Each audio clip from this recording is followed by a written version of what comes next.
All right, ready to explore ancient Greek philosophy.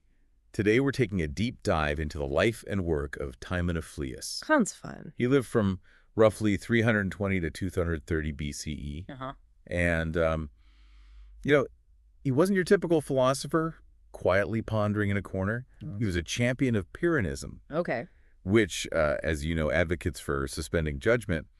But at the same time, he kind of ruthlessly mocked, well, pretty much every other philosopher, and he did it through satirical poetry. Really? Yeah, so how's that for a contradiction? It really is a fascinating paradox, isn't it? Yeah. Pyrrhonism, named after Pyrrho of Elais, really emphasizes the limits of, well, what we can really know. Right. But Timon, while obviously deeply influenced by Pyrrho, also dove headfirst into philosophical debates. Yeah. Which, on the surface, seems to contradict the very essence of what he was promoting. It's like he's saying, don't claim to know anything for sure, but let me tell you why everyone else is wrong. Yeah, exactly. But before we get to that juicy philosophical puzzle, let's rewind a bit.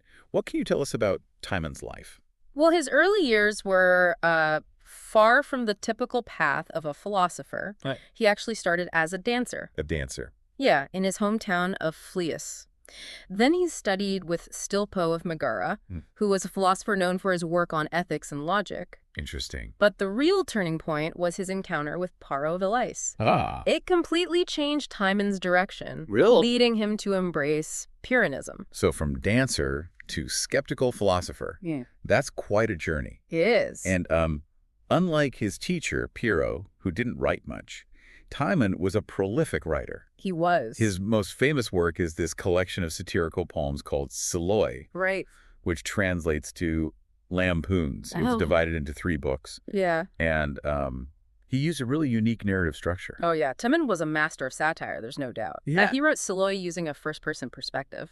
To poke fun at, different philosophical schools, the whole thing is structured as dialogues with the pre-Socratic philosopher Xenophanes. Oh, wow. It's as if he's using Xenophanes as a mouthpiece to deliver these, witty and cutting critiques of other philosophers, the older ones in Book 2 and the more recent ones in Book 3. So who were some of his victims, so to speak? Give us the dirt. Who got roasted?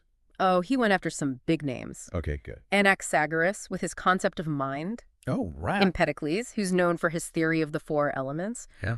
They both felt Timon's satirical sting. Wow. Even Arcesilaus, the head of the academy during Timon's time, wasn't spared. No way. And the thing is, Timon's satire wasn't just random insults. Right? He targeted very specific points in their philosophies, Okay. zeroing in on what he saw as inconsistencies or absurdities. So it's like he was creating philosophical caricatures, Yeah. highlighting their flaws in a humorous way.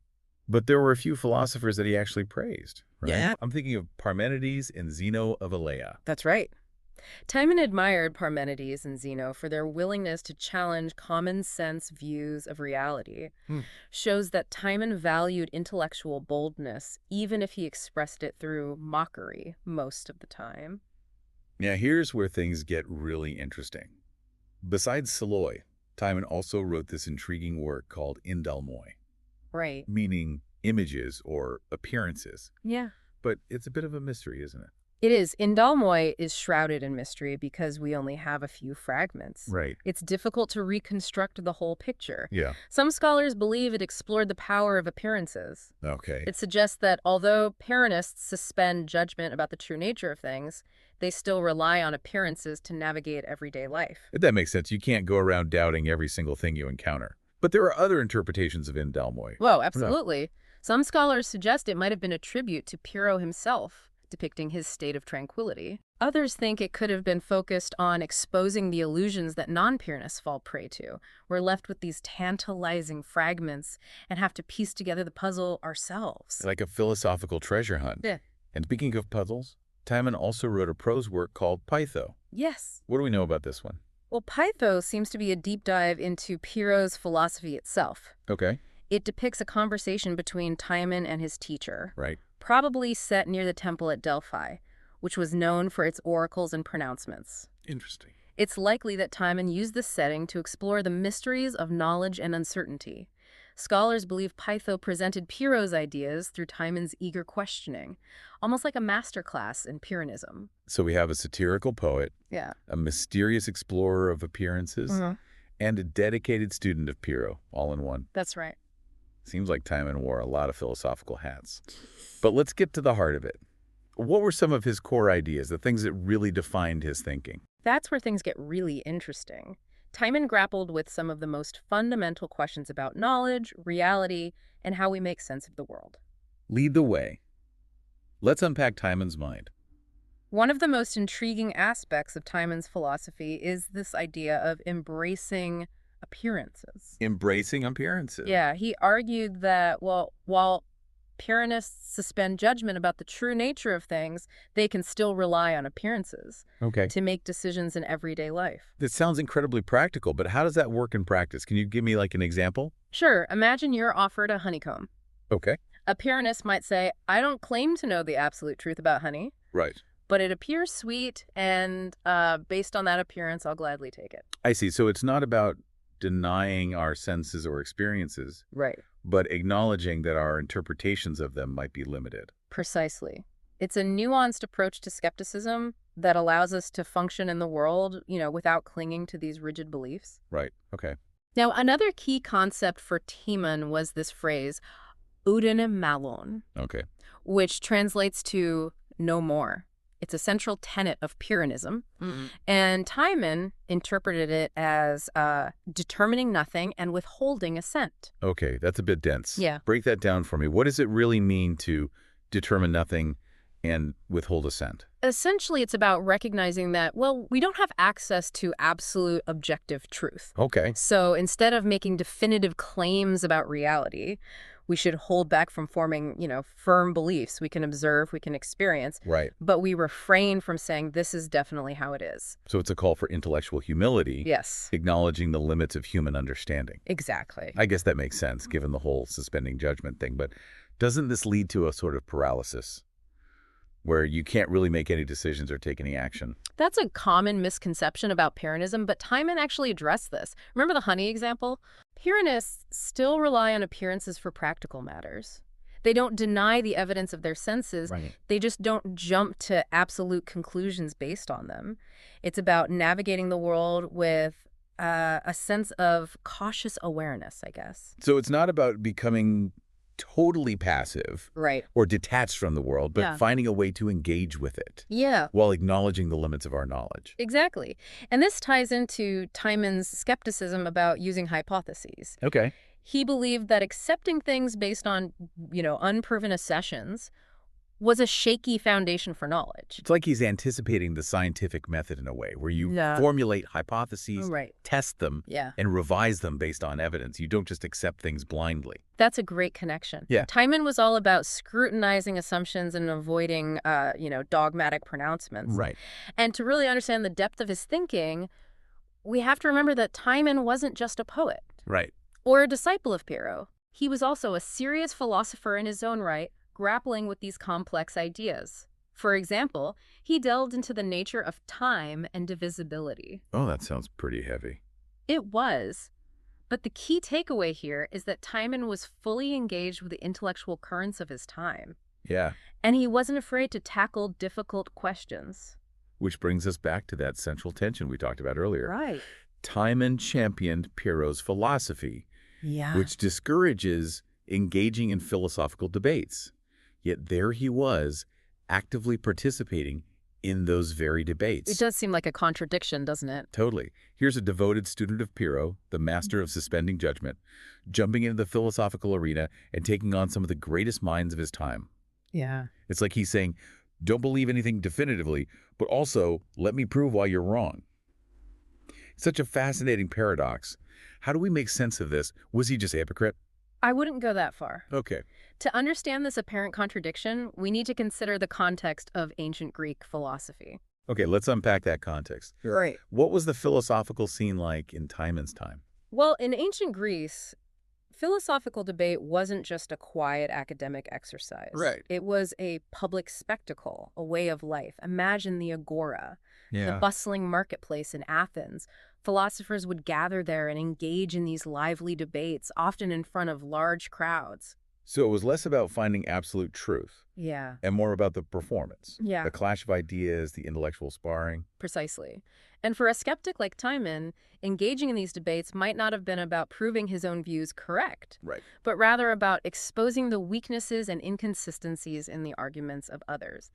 Think of him as a philosophical gadfly, poking and prodding at dogma, challenging people to question their assumptions. Ah, so he was using debate as a tool to undermine dogmatism itself. It's like he's saying, look, even using your own methods of reasoning, we can't arrive at certainty, so why hold on to these rigid beliefs?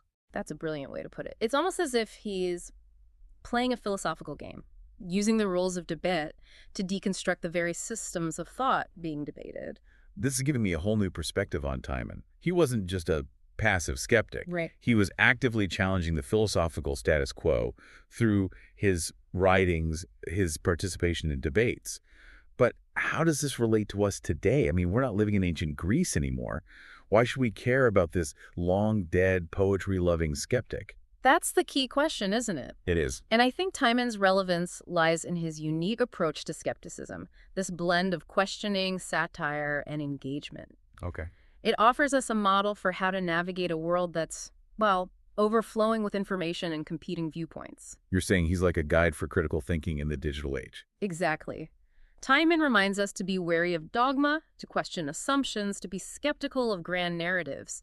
His satirical approach shows us the absurdity of clinging to rigid beliefs in a world where uncertainty is inevitable. But it's not just about tearing down ideas, right? He also encourages us to engage, to explore, to even find value in those opposing viewpoints. Absolutely.